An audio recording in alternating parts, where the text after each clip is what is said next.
The rope snapped. Cold hit my chest. Miller Lake. Night. No moon. No sound but the motor coughing. I kicked. My ankle caught. The rope looped again. I went under. Water filled my mouth. I clawed. I missed. I clawed again. Nails scraped the nylon. Skin tore. I burst up, coughed hard. "David!" I yelled. My brother stood at the stern, hands on the tiller, blank face. He didn't throw a line. He didn't move. The outboard sputtered. He cut the lights. Dark swallowed me. The boat idled, then circled. "David!" I screamed again.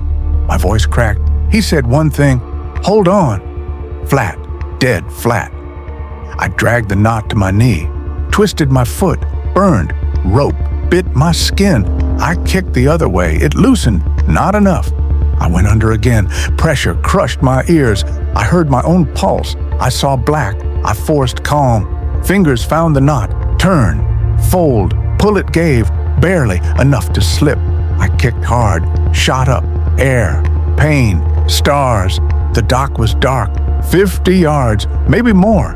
I started swimming. Every stroke stabbed my ribs. I turned my head. The boat slid behind me. He shadowed me. No light. Just the low cough of the motor. I rolled to my back. Kicked steady. Didn't splash. Didn't show.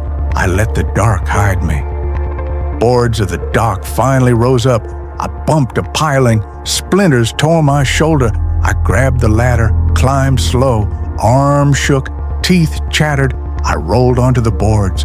I didn't move. I played dead. The boat drifted close. I heard the idle. Closer. Then it paused. Then it gunned away. I crawled. Palms on wet wood. Knees raw. To the truck. Keys under the mat. Hands shaking. Engine caught. I drove soaked. Didn't turn the heat on. Stayed cold. Stayed awake. At home, I said nothing. Not to Mom. Not to anyone. I threw the rope into the trash. I hid the torn skin. I learned to breathe quiet. 50 years passed. I never told. Not the deputy, not my kids, not the preacher. Today, the will gets read. Mom is gone. Small church, closed casket, May. 3 months later, August heat, law office on Maple Street. And David, he's already there. Blue tie, fresh haircut, smile like nothing ever happened. Cliffhanger, a drowning at 19, a will at 70, and a brother who circles back. Maple Street law, bell on the door, old flag, smell of paper and dry coffee. "Mr. Hall?" the receptionist asked. "Both of you." We followed her. Wood-paneled room, diplomas, safe behind the desk. I sat on the left, David on the right. He didn't look at me. I didn't look at him. We both watched the lawyer. "Estate of Margaret Hall," the lawyer said. Glasses on chain. Folder, thick. He cleared his throat. "Assets, house on Pine, cabin at Miller Lake. Savings accounts, personal property." He glanced up. "Standard split, 50-50 among heirs." He turned a page. Clause. "If there is evidence of fraud, coercion, or harm involving heirs, distribution pauses pending investigation." David leaned back. "Nothing like that here," he said. Tone light, eyes empty. The lawyer continued. "Debts, tax implications, keys, deeds." He slid pens across the table. "Sign for receipt." I signed. David signed. Paper whispered. The lawyer stood. "I'm sorry for your loss," he said. We shook his hand. We left. Outside, heat punched my face. Cicadas screamed from the oak. David put on sunglasses. He stepped close. He smelled like mint and gasoline. "You still mad about that night?" he asked. Just like that. 5 words, dropped like a brick. I stared at him. He smiled, small, confident, ugly. "You fell in," he said. "Clumsy then?" Clumsy now, I held his stare. "You cut the lights," I said. "You circled the dock. You waited." He didn't blink. "Memory's a tricky thing," he said, "especially when you want something." "What do you want?" I asked. "The cabin," he said. The whole thing. Sign your half. He tapped my chest with one finger. Take the house. It's falling apart anyway. No, I said. He nodded like a man checking a box. Then I'll help you remember, he said. He walked to his truck, started it, drove away slow, never looked back. I watched the exhaust hang in the heat. I looked at my hands. They were steady. Good. Cliffhanger. He wants the cabin, and he wants me scared again. Miller Lake Road, dust, pines, sun needles through branches. Cabin sat quiet. Shutters closed. Padlock on the tool shed. Mom's wind chimes dead still. I unlocked the door. The air was old. Dust and cedar. Floorboards popped. Kitchen. Yellowed fridge. Loose handle. Living room. Fieldstone fireplace. 2 old chairs. A quilt Mom made. Bookshelf. Fishing guides. Tax folders. A box labeled cabin papers. I opened the box. Insurance. Property tax receipts. Bank deposit slips. Some with my name. Some with David's. Some cash only. A second envelope for the boys. Mom's handwriting. Inside 2 letters, one to me, one to David. Mine said, keep the lake. Fix what I couldn't fix. I heard gravel crunch outside. A truck, door slam. Boots on steps. The door creaked. I didn't move. David stepped in, closed the door behind him. No knock, no hello. He looked around. Place looks small, he said. Always did. Why are you here? I asked. He opened a drawer, found nothing. Opened another, found a bottle opener, put it down. You were Mom's favorite, he said. You got praise for breathing. I got blamed for weather. You tried to drown me, I said. He smiled at the floor. You lived, he said. See? I'm not so bad, I stepped closer. You cut the lights. You circled the dock. You waited until I stopped moving. He lifted his hands. You always tell good stories. He tapped the table. You'll sign, brother. You're tired. You want peace. I'll take the cabin. You keep the rest. Everyone wins. No, I said. Again.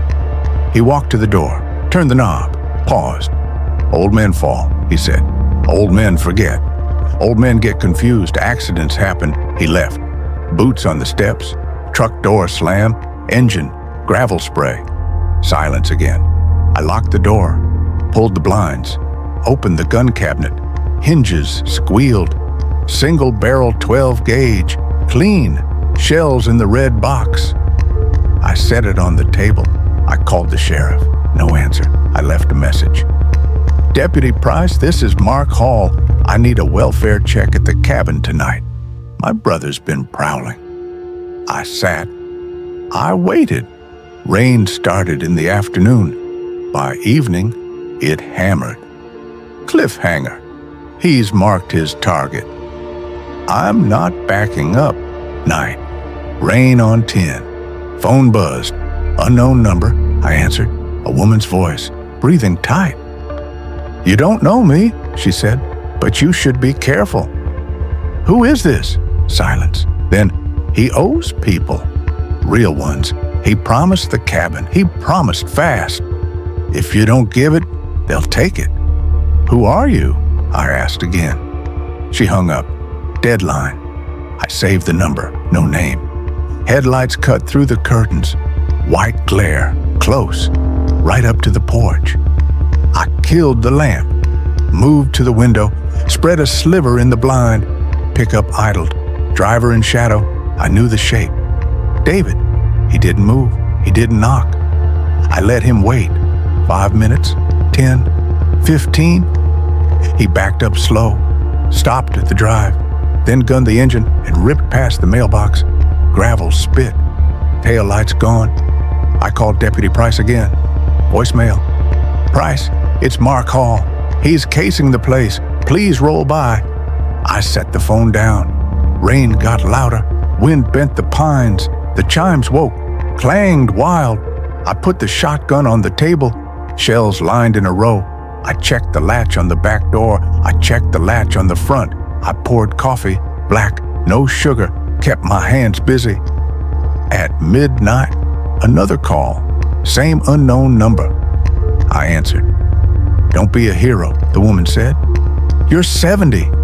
He's desperate. Let it go." "Why are you helping me?" I asked. "I'm helping me," she said, "because if he doesn't pay, I get burned too." "Who are you to him?" Silence. Then, "A problem." Click. "Dead." I wrote it down. Dead. He owes real people. He promised cabin. I circled real people 3 times. I pushed the table against the door. I sat on the floor beside it. Back to the wall, shotgun across my lap. Rain drilled the roof. At 2 a.m., tires on gravel again. Slow, creeping, engine cut, door open, steps on wet boards. I lifted the gun. Safety on, finger off the trigger. The handle turned, stopped at the chain, rattled, stopped again. "Mark," he called. Voice soft. Rain drowned half of it. "Let's talk." "Talk from there," I said. "Come on, brother." He laughed once. "You're shaking. You don't want to do this. You already did this," I said, 50 years ago. Silence. Then a mutter I couldn't catch. Boot steps retreated. Gravel. Engine. Gone. I sat until the rain thinned. Until the sky paled. 9 a.m. Main Street Diner. Smell of bacon and burnt coffee. Regulars at the counter. Small town chatter like bees. I took a booth facing the door. Back to the wall. He walked in 5 minutes later. Cap low. Blue tie gone. Eyes glassy. He slid into the opposite side. Didn't say hello. Didn't look at the menu. "Breakfast?" the waitress asked. He waved her off. "You owe people," I said. He smirked. "They all do." "Real ones," I said. "They want the cabin." His jaw ticked. He scratched his neck. "Don't know what you're talking about."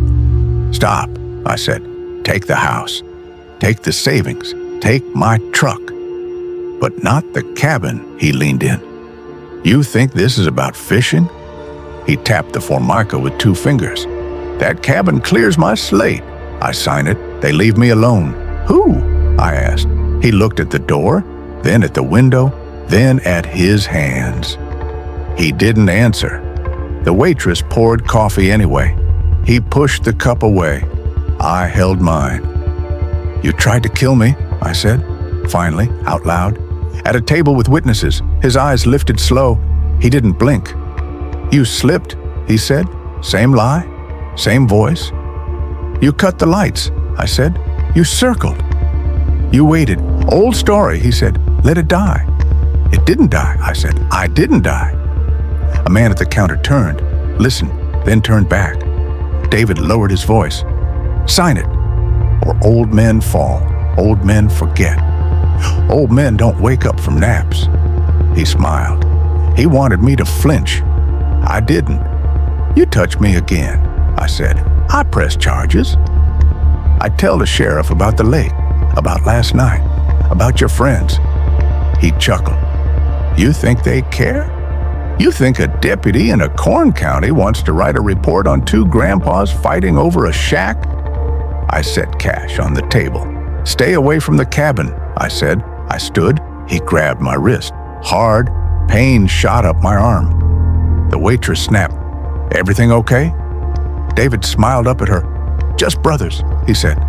He let go. "See you at the lake," he whispered. I walked out. Heart fast, hands cold, sun hot, air heavy. On the sidewalk, the unknown number buzzed again. I answered. The woman's voice. "You're wasting time," she said. "He has tonight." "Who are you?" I asked. "Think of me as a timer," she said. Click. Tonight. Cliffhanger, deadline set. The long night is coming. Storm warnings on the radio. Lightning over the ridge. Lake gone black by 9. I moved room to room. Checked windows. Rechecked doors. Laid out the shells. Phone charged. Deputy Price still not calling back.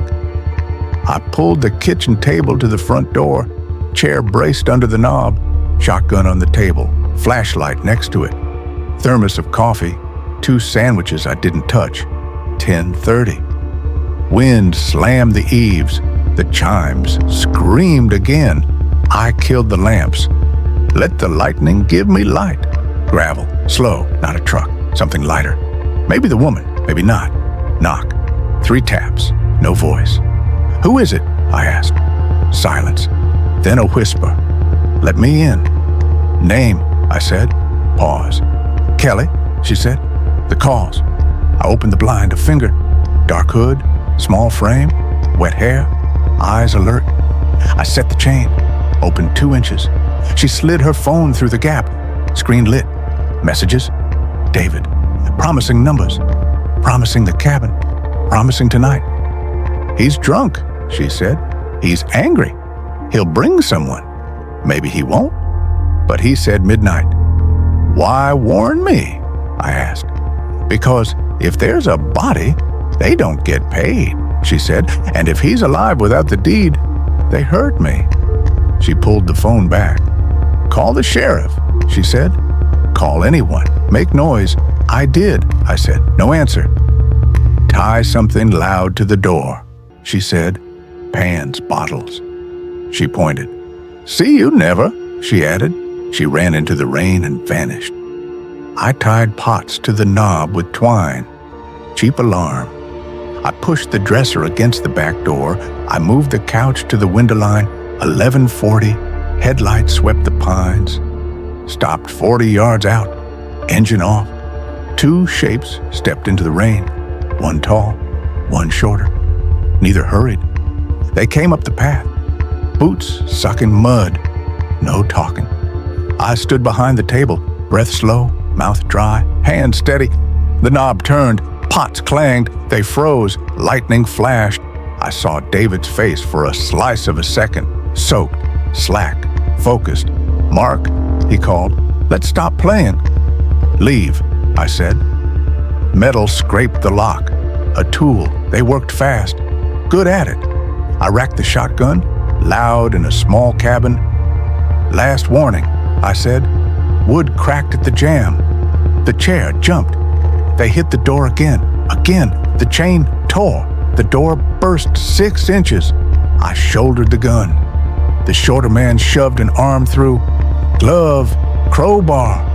I fired once into the ceiling beam. Blast filled the room. Ears rang. Smoke stung. They jumped back, swore. Footsteps scrambled, then silence, then whispering, I couldn't place. Seconds stretched. Rain filled the gaps. Thunder rolled. They hit the back door next. Dresser slid. Feet slipped. They cursed. I moved to the hallway, sideways, slow, gun low, glass shattered in the bedroom, window, feet on the sill. I flicked the flashlight. Caught a face. Not David. Younger, thin, eyes too hungry. Stop, I said. He froze on the sill, crowbar high. Don't, I said. Footsteps behind me, hallway. David, he rushed. I pivoted. He grabbed the barrel. We wrestled. The gun barked. Plaster exploded above us. We slammed into the hall wall. Family photos crashed. Mom's quilt slid off a chair. He hissed in my ear, sign it. I drove my knee into his thigh. He groaned. I twisted the gun, jammed the stock under his chin, shoved him back into the doorway. He hit the frame, went down on a knee. The younger one came off the window, crowbar up. I swung the barrel and cracked his wrist. The tool fell. He yelped. I kicked it under the bed. David lunged again. We crashed into the kitchen. Chair tipped, pots clanged, table slid. The front door blew open with the wind. Lightning filled the room. We saw each other like a photograph. 2 old men soaked, wild, not done. He grabbed a knife from the sink. Short blade, fast hand. He slashed. I caught his wrist with my left. Steel kissed my sleeve. Warmth spread. Blood. I didn't look. I slammed his hand on the counter. Knife dropped. He kneed me. Pain. I staggered. He grabbed the deed folder from the table. He tucked it under his jacket. He ran for the door. "Wait!" the younger one shouted. Thunder drowned him. They went into the night. Boots pounding, mud flying. I followed to the porch. Rain sheeted. Headlights flared alive. They dove into the car. Engine screamed, gravel spit. Tail lights vanished into black. I stood in the rain with the shotgun, chest heaving, sleeve wet and red, hand buzzing. The deed folder was gone. Cliffhanger. They took the deed. If he files, the cabin is his by morning. I threw the shotgun on the couch, grabbed keys, phone, wallet, no jacket. I ran to the truck. Engine coughed. Caught. I tore out of the drive. Tires fishtailed. My hands shook and then steadied. I called 911. Line busy. Storm overload. I called Deputy Price again. Voicemail. "Price, it's Mark. They broke in. He took the deed. He's heading to town to file. Stop him." I hit blacktop. Wipers clawed the windshield. Fat drops smeared light. I pushed to 60, then 70. The truck rattled. At the bend before the bridge, I saw it. Tail lights ahead. Low sedan, swerving. Too fast. I killed my lights, gave distance, kept the silhouette. They hit the bridge. Water below roared. Wind shoved the rail. They cleared it. I did too. Town lights glowed faint. Clerk's office sat next to the courthouse. If he reached it and handed papers to the night drop, it would be clocked and stamped at 12:01. Morning would make theft look legal. They screeched into Main Street. I hung back a block. They cut into the alley beside the clerk's. I rolled past and parked dark across from the diner. I killed the engine. I listened. Doors slammed. Footsteps rushed water. Voices low. David and the kid. I crossed the street, stuck to the wall, slid along to the corner, peeked. David held the deed folder under his jacket. The kid carried a gym bag. They hustled to the metal night drop. David yanked the handle, locked. He swore, pounded it, useless. The kid pulled at the back door, also locked, lights off inside. David kicked the door, then turned, eyes running the alley. Saw me. He froze. We stared at each other across 20 feet of wet concrete and trash cans. "Give it back," I said. "Come take it," he said. The kid shifted his weight, hand inside the gym bag. "No thanks." I stepped into the light anyway. Slow, open hands. "David, this ends now." He pulled the folder free, shook it once like bait. "Sign in the morning," he said, "or I dump this and let the county stamp it." The kid eased 2 steps left, trying to flank. I pivoted, kept them both in view. Sirens faint in the distance. Storm sirens, number, real ones, closer. David heard them too. He tucked the folder back, grabbed the kid's arm. They ran. I chased. Old legs, still good enough. Down the alley, past the dumpsters, out to the back lot behind the hardware store. They split. Kid left. David right. I stayed with David. We cut behind the pharmacy. He tripped on a curb, caught himself. I gained. He threw the folder at a stack of wet pallets. It slid somewhere dark. He turned, hands up. "Enough," he said. Breath ragged. "Let's end it like men." "Like men?" I said. "You tried to drown me at 19. You broke into my home at 70. You brought a punk with a bag that jingled like tools. That's not a man," he lunged. We crashed into the pallets. They collapsed. He swung wild. I ducked. He clipped my ear. Stars. I shoved him against the brick. He kicked my knee. It buckled. Pain flashed. I didn't fall. We grappled, hands clawing jackets, shoes sliding in filthy water. He went for my eyes. I trapped his wrist. He spit. I headbutted his chin. He yelped. I shoved him into the dumpster. He slid down. Lights hit us, red and blue, sirens now loud. 2 cruisers at the lot edge. Doors opened. "Hands!" a deputy yelled. I raised mine. David didn't. He pushed up and ran. Stupid, old, desperate. He slipped on oil, foot shot. He slammed into a steel pipe, went down sideways, didn't get up. Deputy Price reached me first. "Mark, what the hell?" I pointed. "Folder, pallets." He waved another deputy that way. They checked David, breathing, hurt bad, neck at a bad angle, eyes blinking but not right. "Call EMS," Price said. He looked at me. "You okay?" "No," I said, "but I'm here." The other deputy found the folder under a pallet in the muck. Bag wet, paper inside dry. He handed it to Price in a plastic sleeve. "These yours?" Price asked. "My mother's," I said. "Mine and his." Paramedics loaded David, neck brace, oxygen, the kid. Gone. Price took my statement under the diner awning. Rain eased to a thin curtain. He wrote fast, stopped often, looked at me like a friend who missed a call and felt it. "He tried to kill you back then?" he asked. "Yes." "You sure?" "Yes." "You want to file now?" "Yes." He nodded. "Okay." He handed me the plastic sleeve. "Keep this locked until the judge opens at 9, he said. "File your injunction. We'll sit on him until then." "Why didn't you answer earlier?" I asked. He rubbed his face. "Tornado south of the ridge, lines down. We lost towers for an hour. I came as soon as I got your last voicemail. I looked at the ambulance lights fading into the storm. I realized I wasn't shaking. I realized I was just tired." Cliffhanger. The deed is back, the law is engaged, but my brother's life hangs, and the charge is finally real. Morning. Courthouse opened at 9. I was there at 8:30, plastic sleeve in hand, bandage on my arm, coffee in a paper cup I didn't drink. Clerk stamped the injunction.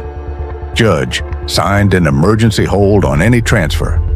Price stood behind me like a wall. We filed a statement about the lake, the break-in, the alley, the folder, names unknown, one known. By noon, I sat at the cabin table, shotgun back in the cabinet, doors repaired with temporary screws, rain gone, pines still dripping. I laid out Mom's letter. Keep the lake, fix what I couldn't fix. I read it 3 times. I folded it careful. The phone rang. Hospital. David stable. Broken clavicle. Concussion. Spine bruised. No paralysis. He would live. I sat with that. I let it settle. Not relief, not joy, not hate. Something else. A thing with no name that feels like a room with all the windows open. I wrote 2 checks. One to a carpenter for real doors. One to a lawyer for a real fight.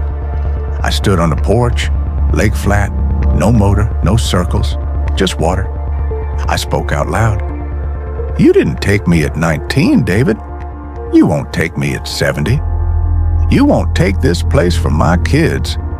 I locked up, drove to town, bought paint, bought screws, bought a new lock with a deadbolt the size of my thumb. On the way back, I stopped at the diner. Price sat at the counter. He turned. "You good?" I nodded. "I'm here," I said. He slid a card. "My cell." "Use it." I put it in my wallet. At dusk, I walked the dock. Boards still rough in the same places. I looked down at deep water. I could almost see a boy's hands fighting a knot in black. I waited to see if that boy needed me. He didn't. He made it. I turned back to the cabin. Light glowed warm through the curtains. I went inside. I closed the door. I turned the bolt. It clicked clean. I didn't look behind me.